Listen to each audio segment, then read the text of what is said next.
Hey everyone, welcome to GTM Secrets, everything go to market, sales, marketing, RevOps, you name it. We try to bring in as many different perspectives as we can. We've had a lot of startup individuals, CIA agent, you name it. Today I'm pretty excited because Marina has a lot of experience at a little bit more of the mid-market and enterprise level. And I think that there's probably a lot that we can all learn from her. Including even myself at Identity Matrix. So, Marina, I don't want to butcher your background. I can name drop the companies you've been at, but do you mind giving a little bit of context on yourself here? Sure. Thank you for having me, and happy to give a little bit of a summary. I have had a very, I would call it, unconventional career so far. I started out as an engineer, as a software engineer, and so I worked in both small startups and large enterprises as a software engineer, and then managed software engineers. And at some point, like mid-career, I decided that I really needed to talk to people more than being in front of the computer coding. So I went and got my MBA at UCLA, and since then I turned a marketeer. So it's a lot of my software engineering friends say that I have turned to the dark side, turned over to the dark side. Yeah. I actually just decided to be more on the marketing side. But I think I have a unique perspective a little bit because I can speak tech and I can also speak human language and translate connectedness between the human. And ever since then, I've done marketing in just so happened starting in a startups that got acquired by a large corporation. I'm going back to another startup that got acquired by a large corporation, which then got acquired by Microsoft. The triple acquisition, I call it. But that's kind of my story. But most recently, had the opportunity and decided to really turn into doing my own thing and advise companies, small and large, on everything AI, go to market, marketing strategy, how to organize for better marketing channels and things like that. So that's kind of what I've been doing since earlier this year when I started to work with Microsoft. I think it's very interesting to see a developer move over to marketing. You usually do not see that, and you never see it going from marketing to development. I think that's even more rare. What is were you able to take anything as a developer and turn that or get different perspective on how you marketed? Like, I'll preface that with, I assume that analytics and numbers and so forth were very natural to you. Was there anything in particular that really helped you in your marketing career that you learned from the dev side? I think it's knowing the numbers and understanding the numbers and being able to talk technology helped me translate that technology to human language. And also, a lot of times I've seen marketeers not having that technical knowledge, having to do a lot of kind of fluffy, high level marketing. The messaging is very high level and fluffy. It's not very, a lot of times, I mean, I'm just generalizing, obviously, but a lot of times it's high level and you can't really do a deep dive without understanding the technology. On the other hand, when you understand the technology, you want to do that deep dive, but you want to do it in a humanly understandable language, which is always an issue, a lot of time issue for engineers, because engineers are hard. They will talk about technology all day long and they understand it very well, but sometimes they have issues translating that to human language. I think even so, I would call myself a technical marketer. I'm techie compared to most marketers, but I am certainly not a dev. When I was in college, I took one Java class and I ended up paying a freelance developer to do all of my homework. That's my style. So God bless developers. But even for me, I think all tech companies have this issue where they have to take something very technical and put it in layman's terms. And I would assume that's even harder for a developer. Like, at Identity Matrix, I want to tell people all about how we de-anonymize data using identity graphs, hashed emails, device IDs, first-party cookie, yada, yada, right? But the average marketer doesn't know what the heck that is. Right. So how hard was it to translate the tech side, especially being a developer, and for you, it's just normal language to talk tech? Like, my understanding is at Nuance, you were marketing primarily to hospitals. Hospitals don't necessarily give a crud about tech. Right. How did you do that? Yeah. So at Nuance, I did a lot of industry marketing, both for healthcare, so hospitals, as well as financial services, retail, telcos, government, hospitality, you name it. So basically, my team went across different industries. The advice that I always give, and I use it in my own work, is to really, you have to start with a customer. What does a customer want? What is it trying to, what problem are they trying to solve that your tech will help? The issue is always that the technology companies start with technology and they go, well, we have all this wills and, cells and all these ideas and all these things, all these features, right? The thing is that nobody cares about the features. I care about problem solving. The customers who are buying your technology care about solving a particular issue, and so you need to approach it from that perspective. I always, when I talk to customers, I start with clients, customers. I start with what keeps you awake at night professionally, right? So why, what's the biggest issue that you're trying to solve today? Tactically, and then what's the biggest issue that you are solving this year or the next 2 years? And then Sure. you have to triangulate back to the technology, the feature, the software that the solving for that, right? So you're like, okay, well, if you're trying to solve for improved agent experience in your contact center, then here is the product and how our product can help you do that. By the way, while it's doing that, it's also helping improve revenue and turn your contact center into revenue source as opposed to cost center. So you kind of turn it around and you start from the end user, the customer who is buying your technology, and then you get back into the features and the speeds and the feeds. So to me, that's a I key. think one thing, there's a little bit of a lag, Marina. I'm not trying to cut you off here. I think one of the things that I used to tell sales reps when I did a lot of sales coaching and consulting is focus on impact. People want to either talk about benefits or solutions or features. It's the impact of what all of those do for you at a practical level, which I think is essentially what you're saying. Which exactly what I'm talking about. And then the second thing is it has to be relevant and it has to be specific. So numbers, right? So we're going to improve your customer satisfaction by 10%. We're going to reduce the time of the call down, a minute or 50 seconds, and that translates into X dollar amount for you. The numbers speak, right? The dollars speak. So that's always really important. Even sometimes customers don't realize that's what they're looking for, but then when you start presenting the numbers and the impact of what you're delivering to them, that makes a huge difference. So let's get a little tactical here. Let's take your Nuance experience. So obviously it was successful. You guys were bought by Microsoft. That's fantastic. It means that obviously as a whole, the company was doing something right. But you were selling into relatively difficult industries like financial services. I have a couple years of experience selling fintech. It is brutal. I've sold into a couple of hospitals like Baylor and whatnot. It is beyond brutal. Very slow moving, very hard people to reach. What were some of the more tactical demand generation strategies that you saw work when you were running marketing at Nuance? So yes, you're absolutely right. The sales cycles are very long.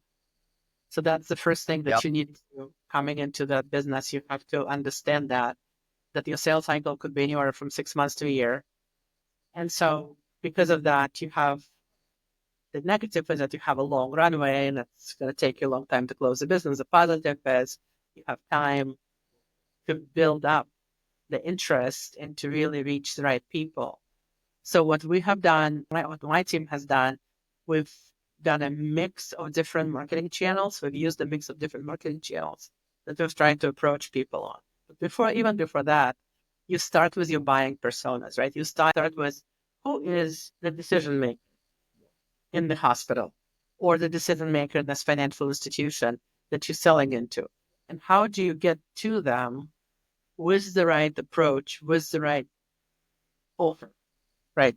Marketing, I'm talking about. So we started with a lot of our contacts came from our salespeople because they already had the contacts in some of the companies. But what we have found is that we had to go deeper and further afield, because a lot of our salespeople had specific contacts in the contact center or in the hospital IT organization.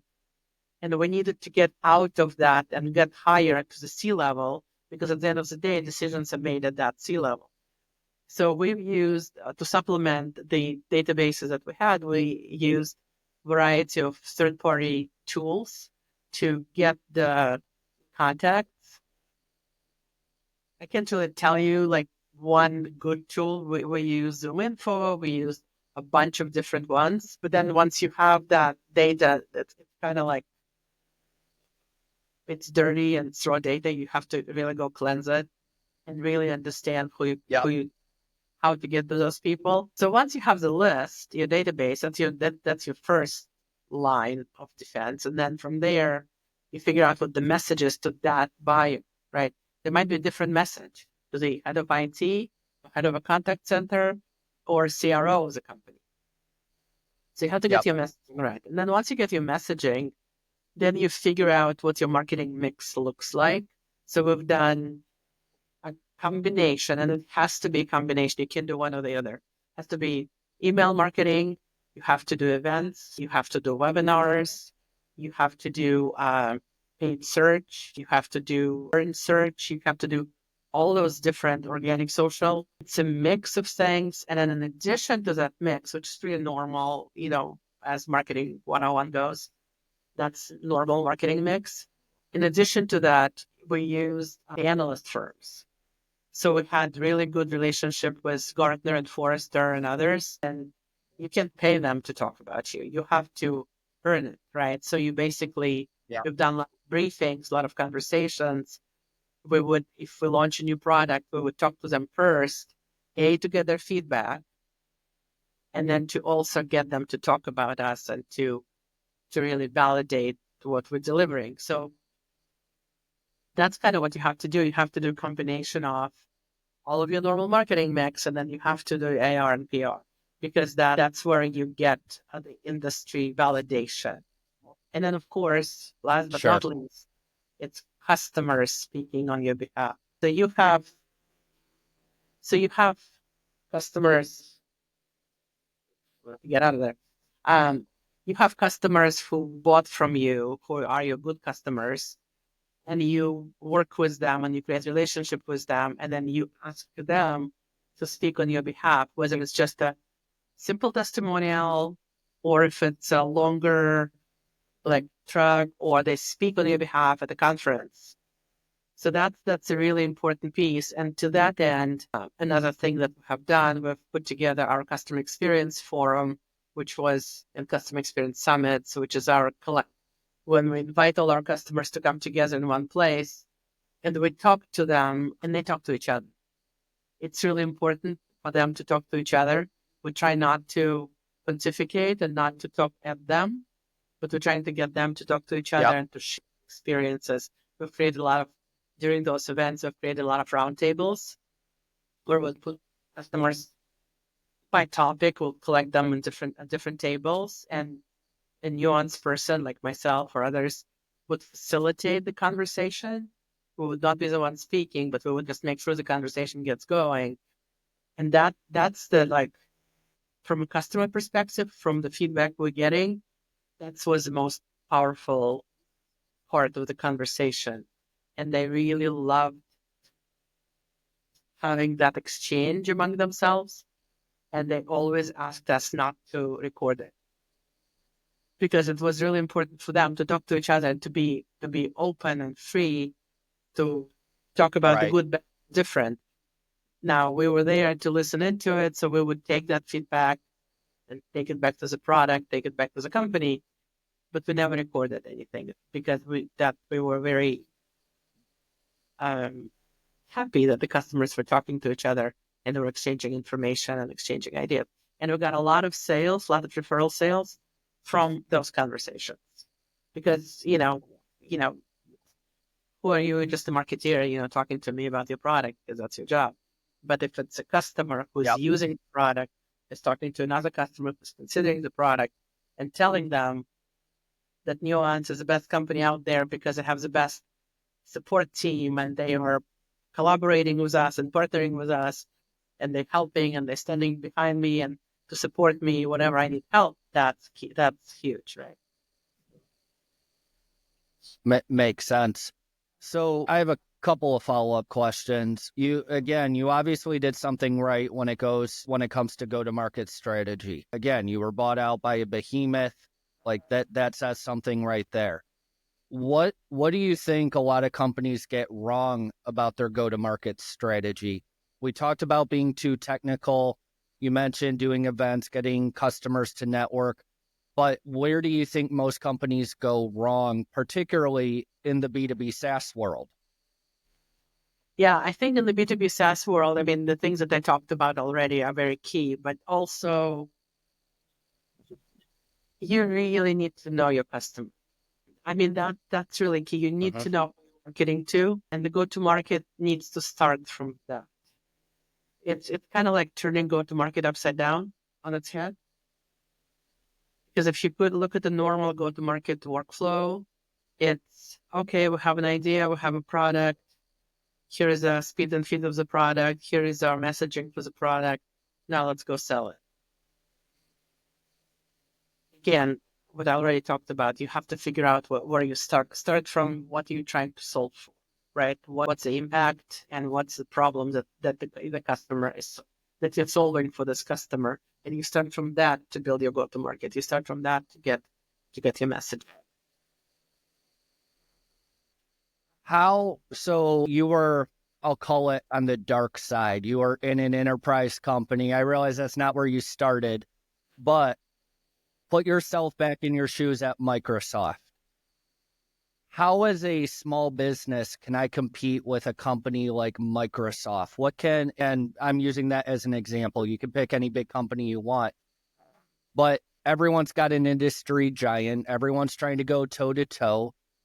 What can a small business do, 50, 100 person, 200 person company do to compete and take market share from the Fortune 1000? You have to, I mean, I think it's funny, it's pretty simple, but it's hard to execute, right? But the simplicity of it is that you have to show the passion for the product, for the business, and for your customer. To me, that's the key. Not to say that Microsoft doesn't do that, but by the virtue of being such a huge company like Microsoft, like Xerox that I work for, and others, they just can't do it on such a human level as smaller company can. The smaller company can be more agile because from the time if the customer has an issue, from the time the customer has an issue to the time that the engineer is sitting there and solving it, could be minutes. In a big company, if a Microsoft customer has an issue, by the time it propagates to the right engineer, by the virtue of the size of the company, it takes longer just by the nature of the beast. And so I think the smaller companies can compete by being agile, by being less bureaucracy and more connection with our customers and internally better connection. So, when you're in a small company, and I've been in enough of them to tell you, if you're in marketing, it doesn't matter. If the customer comes to me and tells me, you guys have an issue because this part of the product could be better, I'm going to connect that customer with an engineer within minutes, maybe half an hour. and say, okay, well, you two should talk, and I will be here to listen to it because I'm going to translate from human to engineering, and that Yep. had a really huge impact, right? And it's not like we're not going to have meeting of 25 people to try to figure out how to solve the problem, but we're really going to just get down to business and solve it. And I think that's where smaller businesses can compete. The other thing is that the smaller businesses are usually more focused on the product set than larger corporations that have a whole big kimono, big portfolio of products that they can sell. So you can go deeper on that product set as opposed to broader across your portfolio. And so you can you can customize your product better for your customers, and you can really solve it for them. I think what you said is interesting. Most people hide their developers from their team. Developers do not want to be on calls. Developers do not want to be, too extroverted with customers. And obviously I'm overgeneralizing, Look, same here. but getting them on the phone with a customer is a great customer experience. I get your point about being nimble with the product, agile, go get them to develop something if it's a quick feature or bug or whatever. But even just from a customer experience standpoint, knowing that you're talking with the brains behind the operation, it would give me the warm and fuzzy, so to speak. I think that's fantastic advice. Yeah, absolutely. I think So sometimes you have to expose your engineers to the customers. Be careful how you do it, but it's important to do it. now I'm going to be selfish here. So one of the things that I asked you ahead of time was, pretend you have $100,000 to spend on demand gen for a B2B SaaS company. Are there specific channels or tactics that you would use to grow? Because it's a limited budget. And that's where a lot of people are at, including companies like Identity Matrix. We have a little bit of funding, but we're not a Series A $30 million company. So if you were, and I'm going to put this in the confines of me being selfish here, B2B SaaS company, $100,000 in budget, particularly targeting marketers. Are there specific channels that you prefer or have seen a lot of success from? Yes, LinkedIn advertising is very successful. It is expensive. It's not It's known cheap. to be expensive. Yeah. It's not cheap, but it is very, it's very good in terms of reaching out, especially if you're talking about marketeers, because marketeers do live in LinkedIn a lot. So that would be one. The other channel, I would say, organic social, which is not going to cost too much, but you can do it organically without spending money on advertising.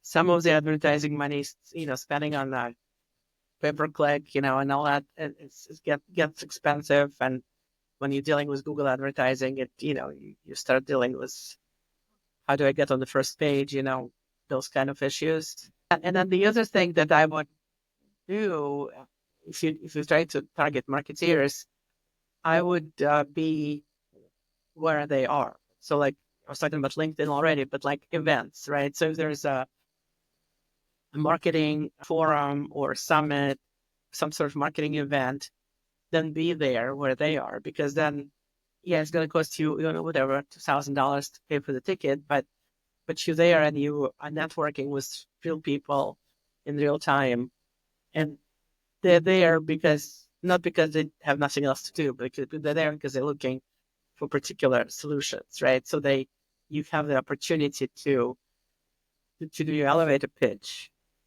pretty quickly and easily, and pretty quickly triangulate on people that you're trying to get to. So those are the type of. Now, And you can also do email marketing, which can cost you money, but if you have a really good database, then email marketing works. But if you're spraying and praying, I call it, with a very large database that's not very focused, the results are not going to be great, because even if you have a lot of eyes on your emails, you're not going to have a lot of click throughs. And that's at the right. end of the day where you're trying to get to. So let's take that. down one step. So you're running ads. You have, a handful of dollars out of that 100K that you're going to devote to ads. Now, one of the things that you hear a lot is that you should run top of funnel ads, different ads for middle of funnel, bottom of funnel, etc. Now, a lot of startups, every dollar counts, and you need to see a return on investment pretty quickly, right? Do you see startups needing to invest more in top of funnel ads, brand awareness, etc., or would you put that money directly into, no, I want to convert your butt? I think if it's a startup that doesn't have brand recognition, you're going to have to devote some money to the brand recognition top of the funnel. Otherwise, I would put more money towards, I would put the rest of the money or more money towards demos to actually show the product, to showcase the outcomes, and to have conversations with your beta customer. If you have any customers, anybody using the product, then have those people speak on your behalf, whether it's on LinkedIn, or whether it's on the podcast, whether it's an event, because to me, that's your best bang for the buck. You don't pay them for that because many companies are not going to accept you paying them, but it's a win-win because for you, it's a testimonial about your product, and for them, it brings them, it's elevate them, their persona, on social media, on LinkedIn, and at events. So to me, it's a win-win. Makes sense. I can definitely see the value of some brand awareness ads. Now, last question that's very tactical. If you're running ads, let's pretend you're running top of funnel ads. Are you going to run that on an expensive channel like LinkedIn? Or are you going to where your target market is? Every marketer and their mother is on LinkedIn, of course. Or are you going to go for a cheaper route with like Google Display or Meta and so on and so forth? I always, every answer I give, I always say it depends. It depends Yep, on I where get it. it depends on where your audience is. If you're trying to get marketeers, I doubt that a lot of them are on Meta. I do think that most of them are on LinkedIn. So maybe you do less of advertising or more targeted advertising on LinkedIn than cheaper but less targeted on other platforms. That's kind of my. Makes sense. I haven't found another platform that is as relevant or as impactful as LinkedIn is. And I'm not with Yeah, Microsoft or LinkedIn, so I'm not. It's not it's just me. sure. Sure. No, I think that's very helpful. I can even say at Identity Matrix, we tried Meta because it's cheap. We tried a little bit of Google, but people don't know that you can de-anonymize traffic, so the search volume is, minuscule at best. Everyone knows LinkedIn's very expensive, but I will say since we started running LinkedIn ads, who cares if your customer acquisition cost is low? Who cares what you paid for a click? Yeah, You care about the total CAC, and I think people often lose sight of that. right, right. Completely agree with you there. And so you have to look at what you're trying to achieve. At the end of the day, it's not the volume of your advertising, but it's more like the end result that you're trying to get to. Absolutely. Marina, I think this is super helpful. A lot of people are going to get a lot of value out of this. Where should people go if they want to connect with you just to chat, learn about your consulting, whatever the case might be? Absolutely. Well, I'm on LinkedIn, so you can give them my LinkedIn profile link, and I also have a page there that you can request my services and reach out to me. And I'm pretty active on LinkedIn, so that's kind of where I live. I'm happy to support I love it. people. I'm happy to support companies on project basis, contract basis, whatever it can be. I also do a lot of free help, I guess, for people. So, try me. Fair enough. Awesome. Well, yeah, Marina, thank you so much for joining. Really appreciate you spending the time to come on. Thank you. This fascinating conversation. Loved it. Thank you.